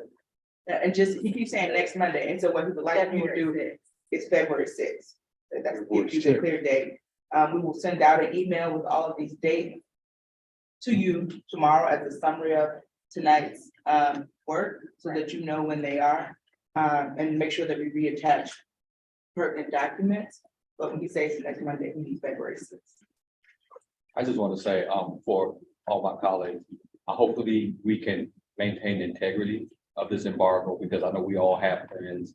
We all have people that we go to and talk to about certain things when we feel something about a particular policy, but this is for us to give our comments on before it becomes public to them. And if we could maintain that integrity until the time that you guys have set, that would be important, because it's important that our comments come out before this becomes as political as it's going to be. This is a very touchy issue.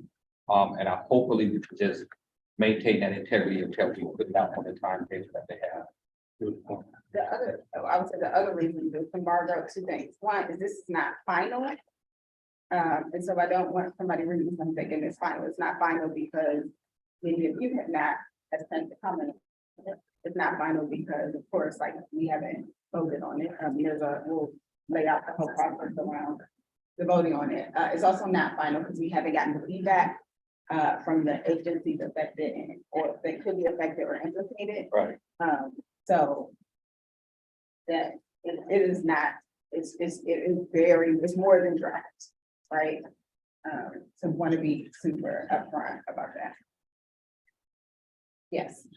Is this kind of just the next step to the resolution that you passed last period? Like, so is it, well, I just want to be clear what we could be voting on. Are we voting on whether this accurately reflects what the resolution approved, or is this something new? So you will actually just vote on the report itself, the final version of the report, because we actually went back and checked and looked at all the other reports that the board had released that are official board reports. They all have been voted on. So you want to vote on the resolution for the report, you'll vote to adopt the report as the work of the board. And we're hoping that can take place March at the March 15 public meeting. But with that said, the goal is then like this report will go to the council.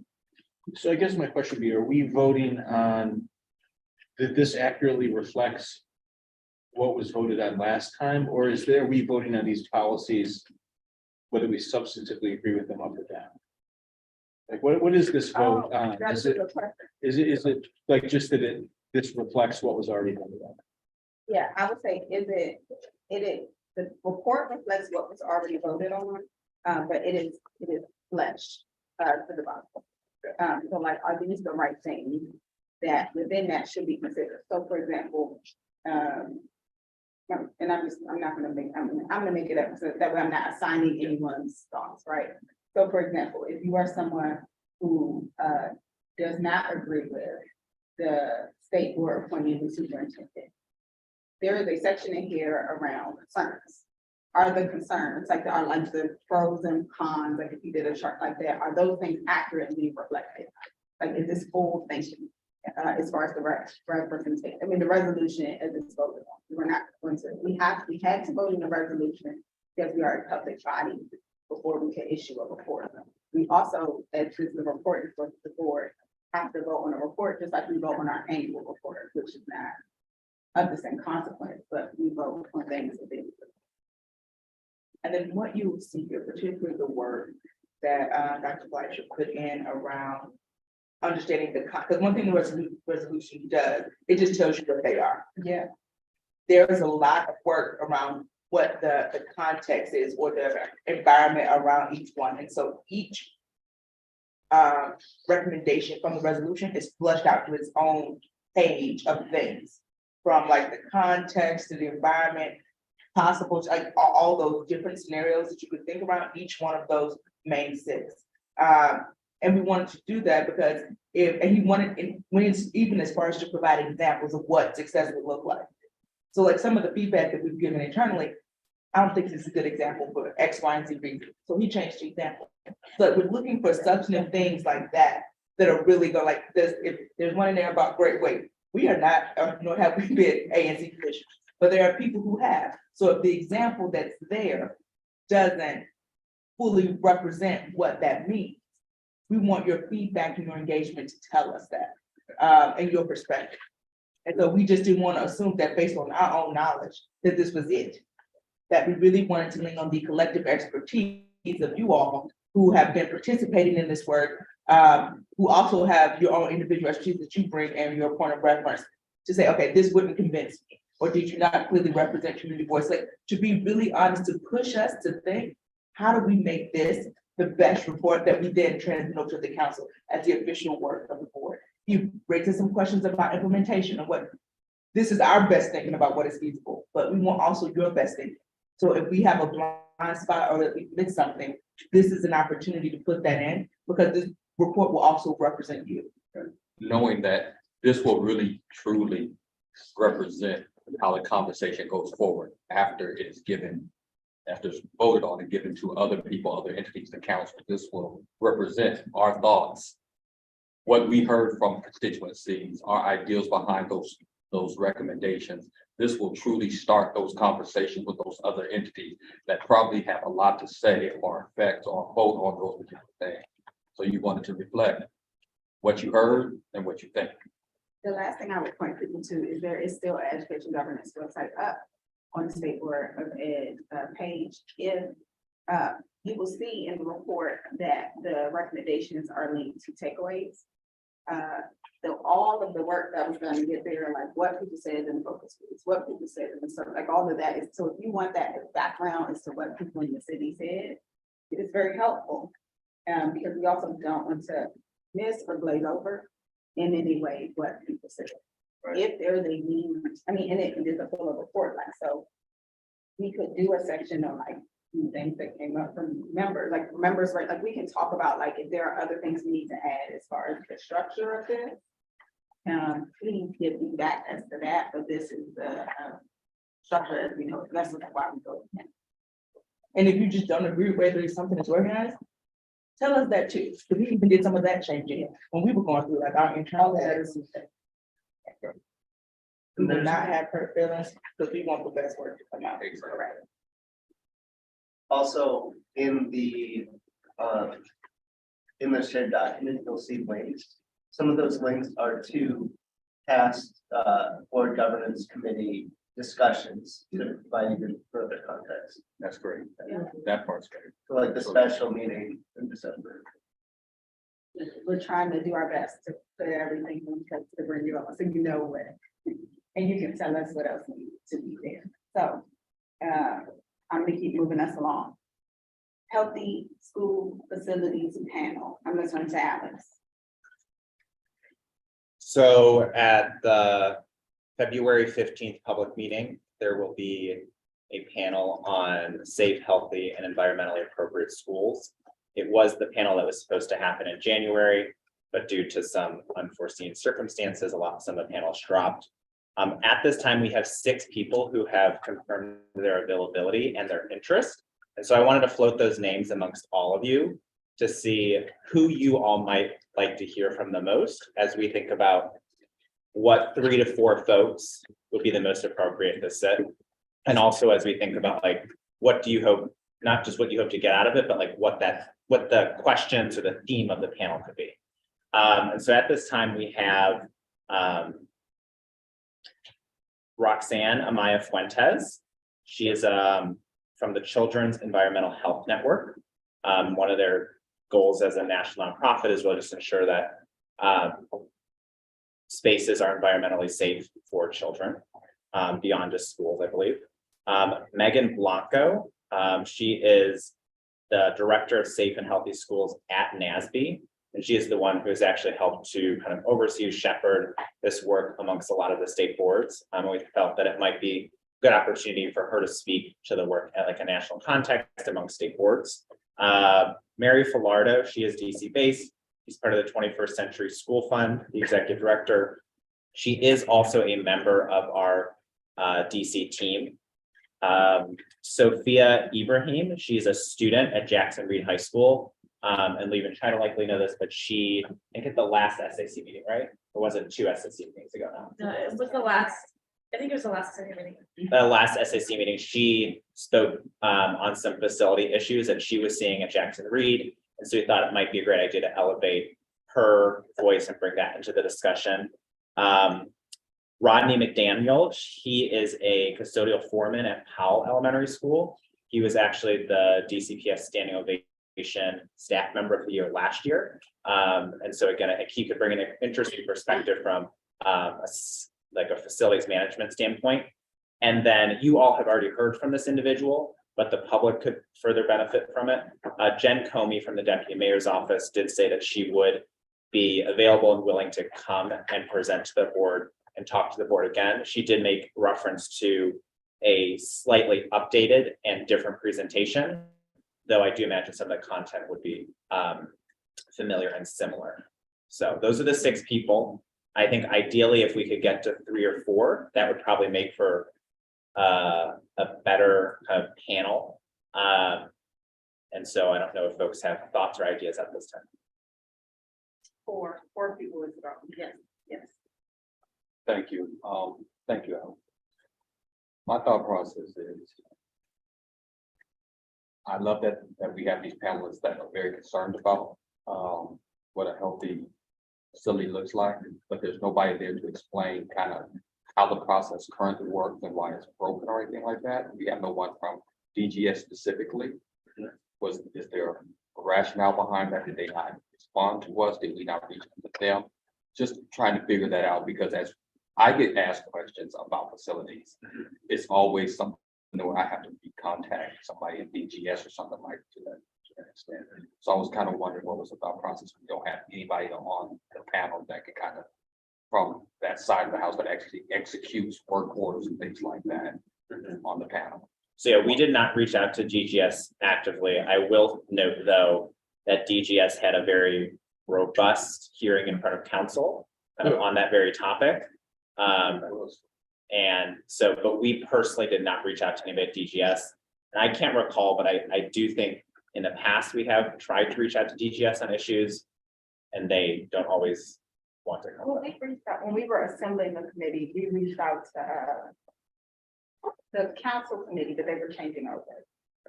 So I did have a conversation with someone else from now that this changed over, who might be willing to join the Health Schools Network.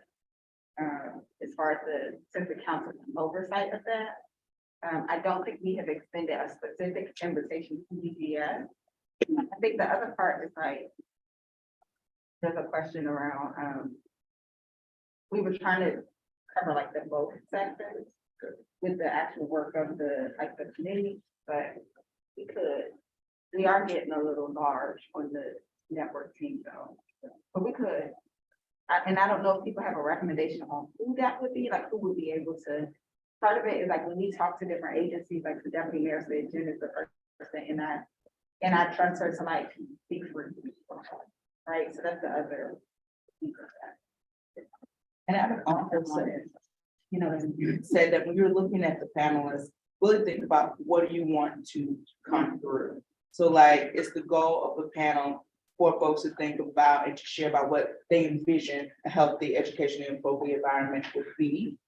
So like to hear that from a janitor and from a student, and from like that is a different tone versus to just, I mean, we can inquire about why somebody's not fulfilling work, but there's also little we can do about that with the grant that we have to do the healthy school facility work. I'm just, what is the scope of this? Like, are we looking at like by healthy schools? Are we just talking about like, is the heat working? Is the school sanitary? Are we going further to say like our athletic field safe? Like, are we looking at whether like there's a school nurse in the school, like a dedicated 40-hour-a-week school nurse? Like, are we looking to see whether or not there's bullying issues at the school or a school-based mental health counselor on site? Like what are we looking at by healthy? That is up to the committee, which involves President Thompson, Vice President Leary, and like several other people, but they are actually defining that because they couldn't find a definition for what a healthy school facility was. So the definition we are trying, what goes into the definition of what is healthy, safe, and educationally appropriate is the question. If there is a need, initially it was Representative Bitsoy, Representative O'Leary and myself, we are, one of the things on our agenda was to say, is there a new member that also wants to participate in the invitation's gone out to current members. So like, is there a new member who also wants to participate? And yeah, so and I should also say, it is not just the school, it is school and school grounds is the, what do you call it? Parameters and things. Yeah. And this work has a sunset, well, the grant has the sunset of June 30th. So it is establishing the definition. If we're looking at 3 people, then what Jacques was saying about the work orders and things like that, then the foreman at Cal would be someone who would do that. But that might not be, if we're only looking at 3 people, about, we need to have as wide a range. I think having the student speak would cover the negative kinds of things of a building. Right? I think Mary Filardo is fabulous. And she would speak to a broad range of things right there. I think who's the first person you mentioned? Her name's Roxanne. She's from like the Children's Environmental Health Network. I was thinking that I was sort of was jumping on asking the foreman to come in, but I don't know. And I see your rationale, and I can agree with that, because I know Filardo knows school facilities forever, and she knows the nuances and what it's gone through and everything. I know she's amazing. I know that the student's gonna bring the most relevant information as far as what it's like to experience it, you know, because they're the most impacted and everything like that. And then instead of having someone from DGS, having someone who actually has to work the process and what that looks like and what, so I'm okay with that. But also Megan is probably someone that we see that's what I was thinking. Yeah, I'm good with that. It is helpful both because my sense is people are running out of steam and we are thinking about what we will want to know. We can send the name and like just a quick blurb about, and then people can just email us back and say, Okay, yeah. These are the things, right? And again, it could be 4 people, but it probably shouldn't. It shouldn't be, it should definitely not be 6. 5 is pushing it, but like, it could happen, but 4 is the sweet spot. Yeah, 4 is. Because like if someone drops, then we have 3, you know, But but you want rounds that you can actually ask, and when you start doing numerous ones, you can't get all your questions out, or you can't go another round. or something to So that extent. so we can share that out and people can respond back, but the question is like, what is it helpful for us to know and what's helpful for? And I think another thing too that I did think about is like you could, if we wanted Jen to come again, could she do like an opening? But just like present the content, but not be like a panelist. Right? Like I thought, like, does she have 5 minutes to do presentation and then you move to the panel? And Jen helps to build some of the background knowledge for DC and like what's going on.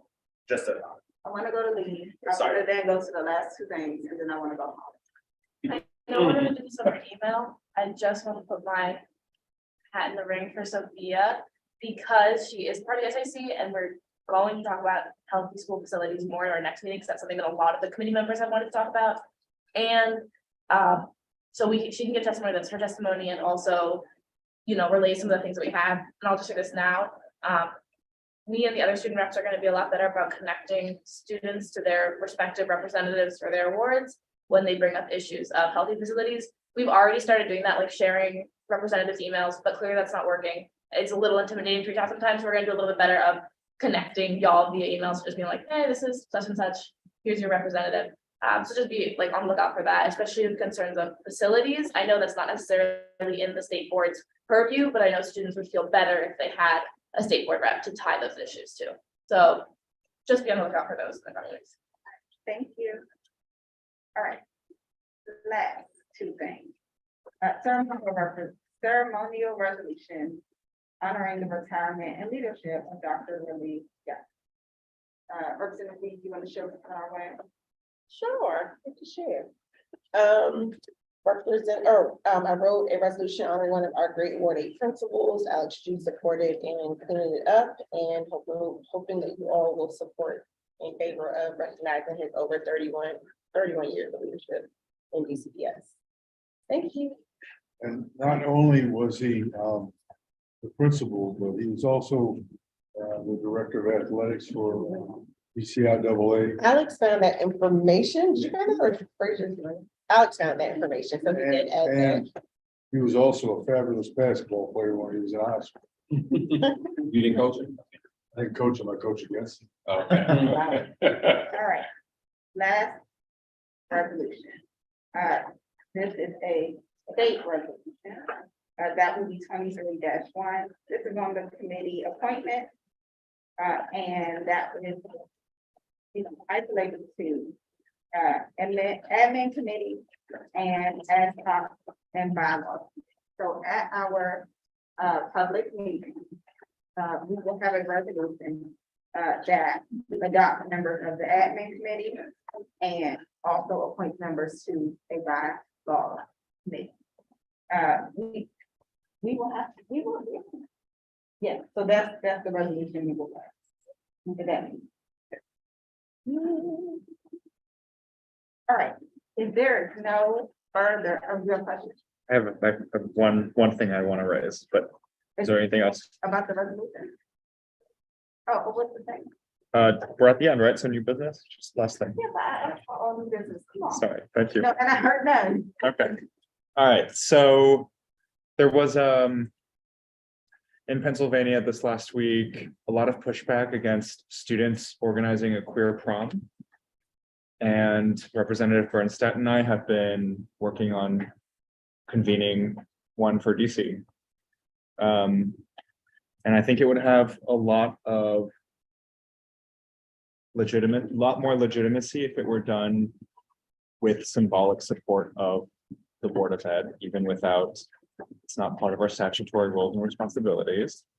But I think it would have a lot of meaning if we got support from other board members, either as individuals or in some kind of ceremonial resolution.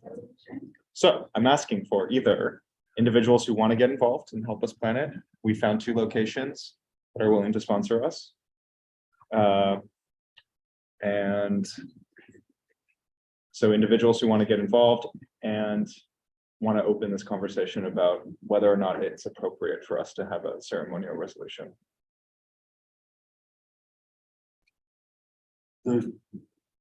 there, I mean, there aren't any guidelines about a ceremony resolution. It's like Willie Jackson got a ceremony resolution. We've had all kinds of resolutions which have been prompted by events. I don't see anything that it shouldn't be a ceremony resolution. I think it needs to be. Recognize an event. It's just a question of like literally, in the email. Great. Like just it's like any other ceremony resolution. Okay, We could do ceremonial resolutions for all the pets of the state board if we wanted to, if that's what members want to. that will be. I'm not the So would anyone be interested in getting involved? Would anyone be interested in getting involved? I'd be interested. Okay, And I will say, when you send that, you send it to me and everyone, and then we'll assign a staff person. But then. A certain amount of time to get back into formulate that Okay. resolution. thank you very much. Perfect. All right. I'm gonna say there's no other new business. Now I'm gonna ask twice. All right, as a reminder, Target Public, the state board, who has returned, to our in-person posture for its public meeting. Our next public meeting, of the state board will be held on February 15th in the old council chambers at 441 4th Street Northwest. We continue to work on a hybrid posture because we have to continue to work on that, and it's not been resolved for a public meeting. We do hope to be able to offer this posture, my goal is mid-2023. Seeing no further business before the state board, I would entertain a motion to adjourn. All right, is there a second? Perfect. All in favor? Any opposed? All right, perfect. Motion passes. This meeting of the board is adjourned at 8:44 on February 1st, 2022. Yeah, Brittany, you want us to leave these? Yeah, you will leave the yellow one and we will put any mail that you. The voter? Yeah.